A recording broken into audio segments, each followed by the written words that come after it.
if you keep avoiding things that God's telling you to do, at some point he's going to make you do it. At some point, you can't run from it anymore. You're just going to have to face it right in front of your face. You're going to be going throughout your day, and you're not even be thinking about the things that God's telling you to do. And then it's just going to show up right in front of you unexpectedly. It's like grief.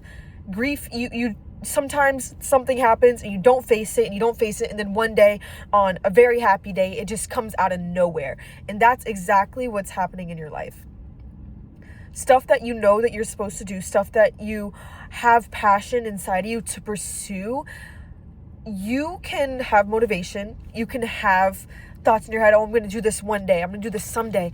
But the more you keep pushing it off, not only is it like not being in alignment with the life that God wants you to have, it sets the wheels into motion that it's going to happen forcefully. If that makes sense, are you picking up what I'm putting down?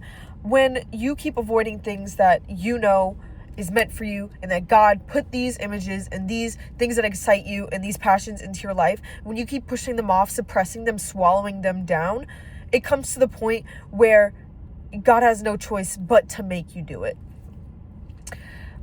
Example, pretend you have a job. Pretend you have a job and you show up every day and you're like, I don't want to be at this job. This isn't what I love to do. This isn't what makes me happy. It comes to the point where if you keep showing up and keep doing something that you know isn't meant for you, that shit's going to start happening that's going to push it away from you even more. Because God gives you the opportunity to run away from things that aren't meant for you. God gives you the opportunity to abandon things that you know aren't what he wants for you. But if you keep pushing it off, it's going to come to the point where, for example, with this job, your coworkers are going to start treating you badly. This isn't my personal experience, but this is just an example. Conflict is going to happen. Things are going to go wrong. And that's exactly what's supposed to happen. And you need to appreciate that, because if you're not going to do it yourself, then somebody's going to do it. Somebody's going to do it. Your life's going to start falling apart.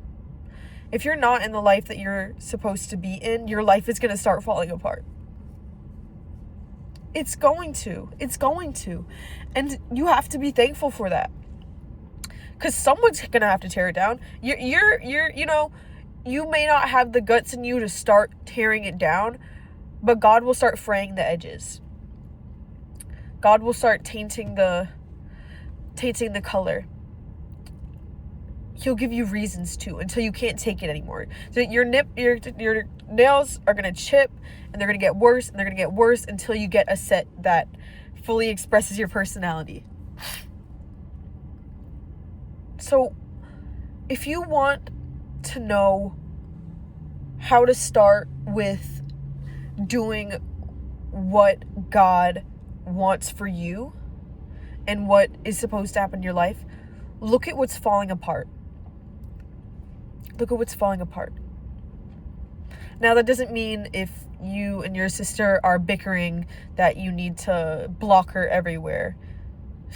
I'm just saying, if you have feelings inside of you that something isn't right for you, and that thing starts to fall apart, or something you're getting comfortable in that you know isn't right for you, if bad things start to happen, you start getting sick, people aren't showing up for you, listen to what he's saying. Listen to what God's saying.